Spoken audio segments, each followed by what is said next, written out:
have any children himself? No.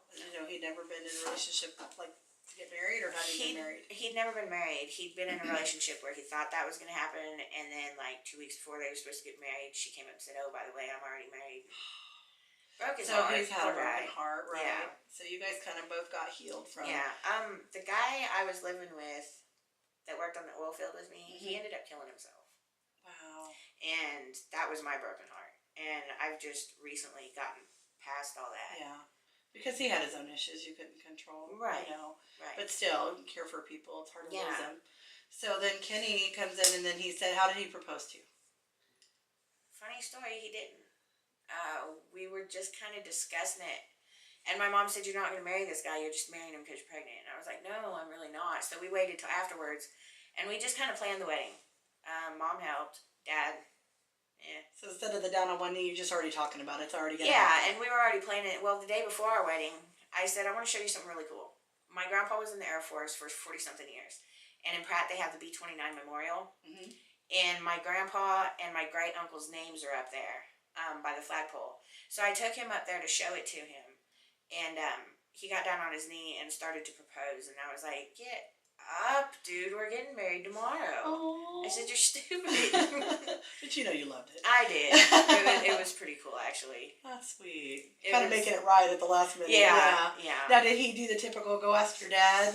No, my dad would have rather shot him. I was going to say, my how did your parents parents don't like him? Okay, so they still don't like him. No. And why? Why do they? What's their problem with him? They think that he kept me in my addiction, that he is a bad influence. Oh, now does he use currently? Currently, he's in prison. Okay. So how long has he been there? A month. Okay, so he's brand new. Is this first time?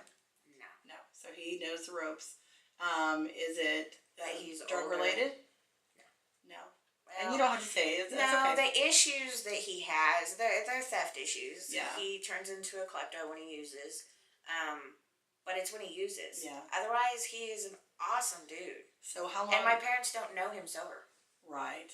So unfortunately, it's pretty hard to change that. And now my dad will never know him sober. I know. But my mom said, you know what? You're different off drugs. And she said, I'm pretty sure Kenny's probably different off drugs. She said, I'll give him a chance. Yeah. So how, this being, I don't know you, so how realistic is it to think that you really can survive without you guys codependent? You know what I'm saying? Even though you love each other, is that a toxic love, or is that something that really you see you guys getting out of? Honestly, I mean, is he going to stop? Yeah. And I believe he will. I mean, is he sick of going to jail? Yeah.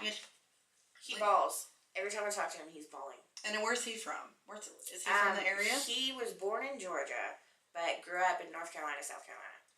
Okay, so he's a good old boy. Is he? He's hard to understand. Yeah, that's all right. Accent-wise? Accent and no teeth. Yeah, yeah. It's like, well, Well, so then you're by yourself with your daughter for a while. So how did she go to brother? What happened? Actually, she was just staying the weekend with him because my brother's got 3 girls and 1 boy, and she loved to stay the weekend with him. And then I guess my daughter had told them, me and Mommy go camping, that's where we live. Oh. And they said, oh, where do you camp? And I had put a mattress in the back of the pickup that I was driving, and we were sleeping out at the lake. Mm-hmm. Well, she can't be with me homeless, and I get that. Right. It was totally cool. So why didn't you have a place to live at that point? Kenny went to jail. I was working 3 jobs. I lost 2 of them. And I got in my addiction really heavy. Okay. And I lost the apartment. Okay. So money was just flowing to other places. Yeah. Yep. Big time. Yep. Because I was making darn good money. Yeah. And I ended up getting a place, and I was working for Dad, making darn good money. And I was getting Lola on the weekends. And then she went back to my brother's. My brother said, what'd you do all weekend, Lola? She said, I sat in my room while my mom and her friends did her drugs. How old was she when she 5. Yeah, they tell all at 5. And she said, can I use your phone, Uncle Joe? Will you dial DCF? And she called and told on me. Wow. Bless her heart. Wow. Bless her heart. How did she know to do that? Do you think she just heard enough? School? Probably, yeah, maybe. So the kids have a safe, neutral place. you're probably really shocked. Like, how did they approach I you? thought it was my roommate that turned me in for the longest time. I just found out 6 months ago it was my daughter. Right. She said, Mom, you know I'm the one that turned you in, right? I said, bless your heart, you saved my life.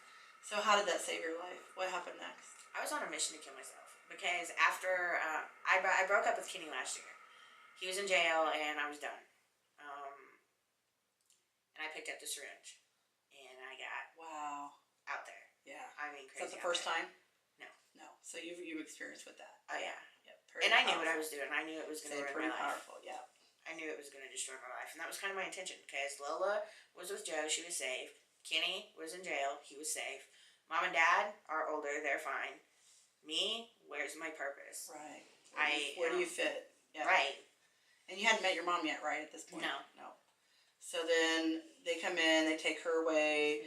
They put Somebody a protective arranges order against me. Okay. So I couldn't call her on the phone and talk to her. I couldn't send her letters. I couldn't. Did they start kind of like trailing you to see if they could bust you for drugs? No, because in that small town, I know all the cops. Most of us went to school together. Okay. They knew what I was doing. They knew. And so that it probably wasn't felt like it was serious enough that they're going to go bust their buddy right now. I don't know if it was a buddy deal. It was not worth it. They were trying to get the bigger guy. Sure. Because, they know you mostly were more wanting to use it than... Yeah. And if I was making it, I was making it for myself. So you knew how to make it. Yeah. I knew how to make it big time when I was, like, younger. Mm-hmm.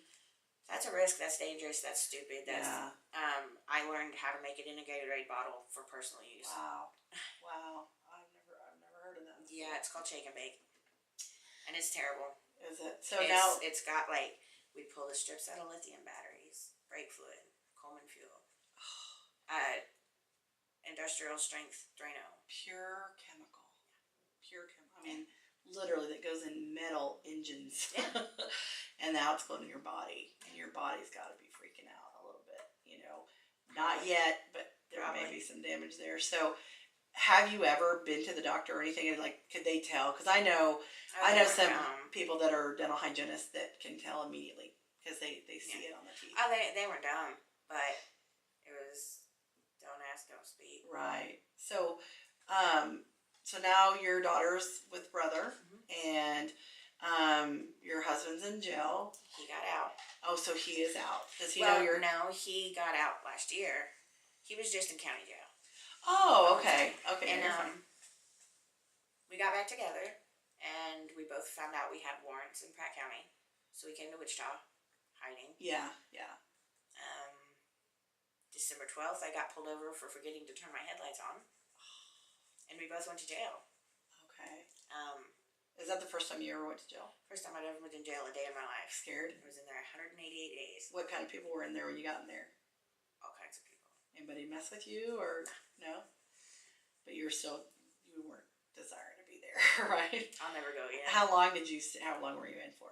188 days. Oh wow! So no, you weren't able to bail out or have mom or I dad? called mom and dad with my free phone call, and dad said, "How much is your bond?" Okay. And I said, "You're the one that put the warrant out against me. You know what my bond is." And he said, "It's still $25,000." And I said, "Yeah." He said, "Well, hope you learn your lesson while you're sitting there." Wow. He said, "I love you." I know. That was probably so hard.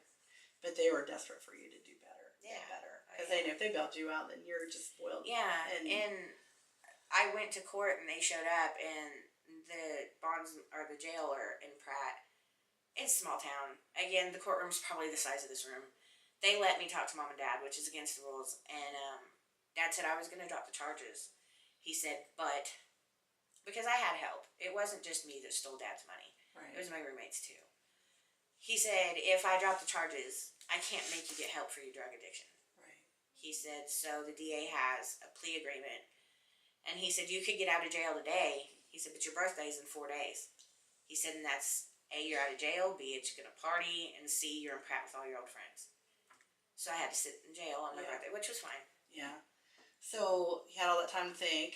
Yeah. And you're away from your daughter. And did you ever feel embarrassed? You know, like from your small town and going, this is who I am now. I mean, I don't mean that. I'm not trying to shame you. No. But I'm saying, did you just I don't ever think you could say anything to shame me. Okay.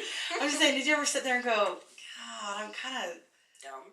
Kind of yeah, I'm doing I'm the this to my dumbest smart person family, I to know. my, yeah. Did you have a plan to change it? Did you? I wanted to. I've been wanting to change it for a really long time. I just So how'd you, couldn't. how'd you get here? Let's bring us How'd I up to get here? date. Yeah, how are you here? I got out of jail June 18th, and I went straight to rehab. That was part of the plea agreement. Okay. I was in Women's Recovery Center from June 18th to September 30th, and they were kicking me out because I'd been there my length. Okay. I was there way too long. Yeah, program term, yeah. I had nowhere to go. I called mom and dad and begged to come home and work on the farm, but dad was still highly mad. Yeah. Because one of the things I stole from him was his great-grandfather's shotgun. And he was hurt to the core on that one. And he told me, he says, I love you. You're still my baby. He says, but you're not allowed on my property. Yeah. So I was pretty rough because I've always been daddy's princess. Always, yeah. always. This is just this past September? A year ago. A year ago, okay. Is when I stole everything from him. This past September, they came up here and took me out to eat, and brought me the car to borrow. And I know mine does it all the time. he said, I love you, but I don't want you around. Your dad said Yeah. that? And then I ended up, Oh. Do you need, is that something you have to? no. Okay. And we'll edit that, don't worry. Okay. No, he came up here and I told him, I said, Dad, I have to be in Pratt for sentencing. And I really need somewhere to stay the night so I can go. And so my mother says, come up here. You can stay the night. And Dad agreed to it. And then they'll let me borrow the car because I had a job lined up. Yeah. I get there and Dad said, I changed my mind. I don't want you in my house. So I ended up sleeping in the camper trailer. Which is fine. It's got granite countertops and a fireplace and Right. Tempur-Pedic. I mean, I wasn't complaining. And I went to take a shower the next morning for court. And Dad said, don't step foot in this house until I'm gone. And that was the last interaction I had with my dad before he died. So that's pretty hard. Heart, yeah. But Because you want to show him that you could get it out. that was my goal. To show him that I can be the person he raised me That to he be. expected of you and Yeah. that he knew you were. Yeah. And so, man, so you have the whammy. And by then, of course, now you've met your mom. You know that's not the direction you want to go. That's not your mom. Yeah. That's your birth person. She is a womb donor. So you have, now you're here, which, you know, one of the things that the way you look at it is, you know, this is just this part of your life right here. Yeah. You know, it's transitional. Yes. But you got some junk and stuff, but a lot of the part of your life that began out pretty good, you know. Yeah, so and you it's got a lot still- to draw from, but now it's kind of like your own. Got to own up to your stuff. It's consequences. It is, but you're still young. I mean, Right. and what you're hoping is that you're not telling this story at 45 Yeah. and saying, yeah, I never could get it right, and I've been in prison 4 times, and my daughter doesn't know me because she's got a whole Right. other family. Right. You know. And see, my thing with that is, my dad told me the road to hell is paved with good intentions. Yeah. However, my intention is I'm done. I'm so incredibly done. No more jail, no more drugs, no more. So what have you been doing right now, and what kind of roadmap are you working on right now? So Right when this now- is done, what's it going to look like for you? Right now, my plan is finish my rehab, which I'm in outpatient right now. I went through inpatient, reintegration, housed intensive outpatient, which I still lived in the facility, and then I moved here and I'm in outpatient. I have a month and a half left. And should I continue to do good in this next month and a half, I get to go home and be on the farm. So you will have a job. Your mom's going to let you come home. Yeah. She promises you dearly. Yeah.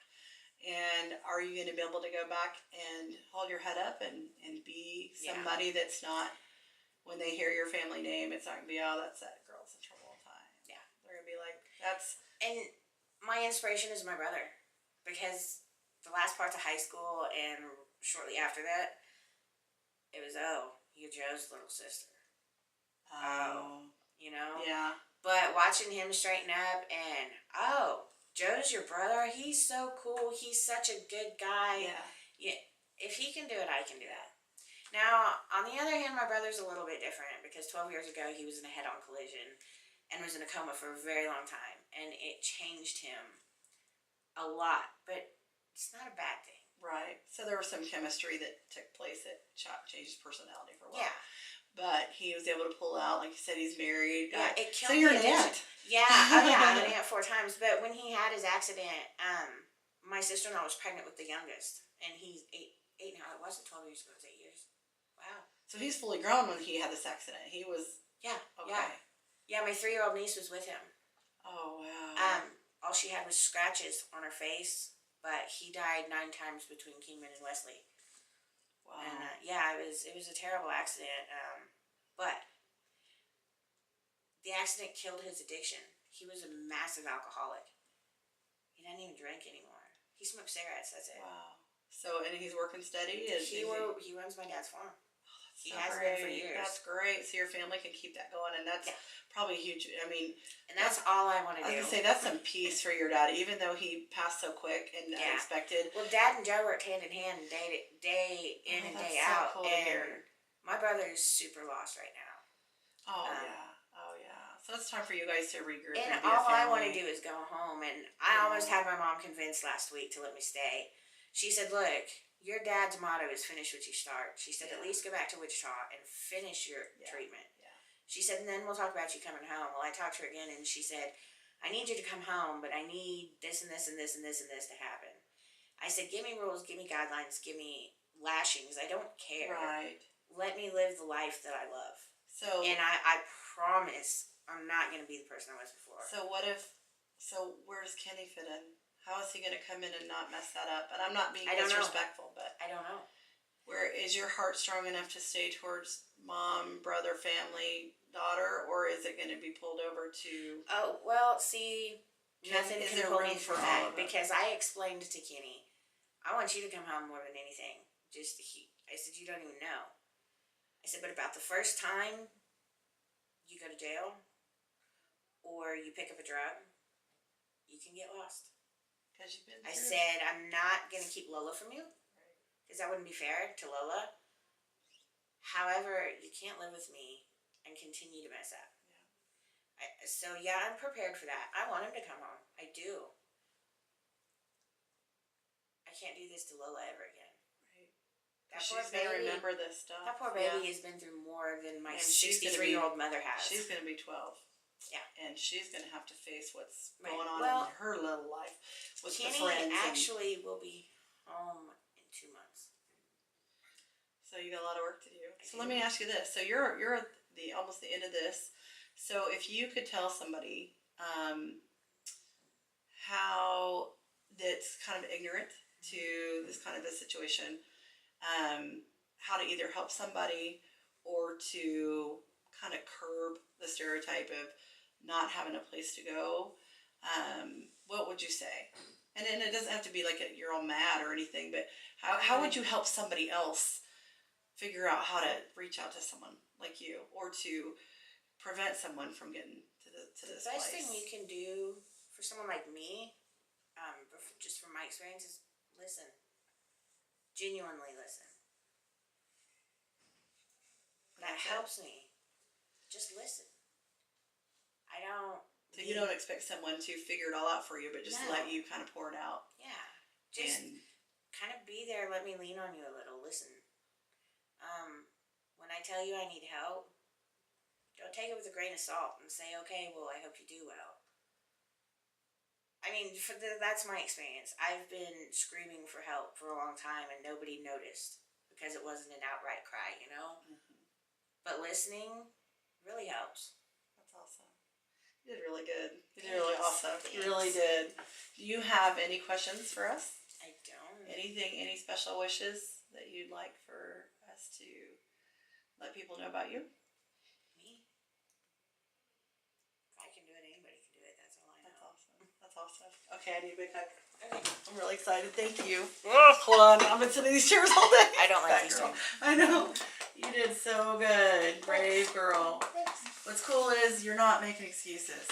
No. You're not. I did it to myself. You're saying I take ownership. Oh, yeah. But what I'm going to pray for you Thank you. is No, I don't mean I'm gonna pray for you, which I will, but that now you lost dad. You gotta go through that. Yeah. And figure out how to do it without something else. You know what? I'm actually okay.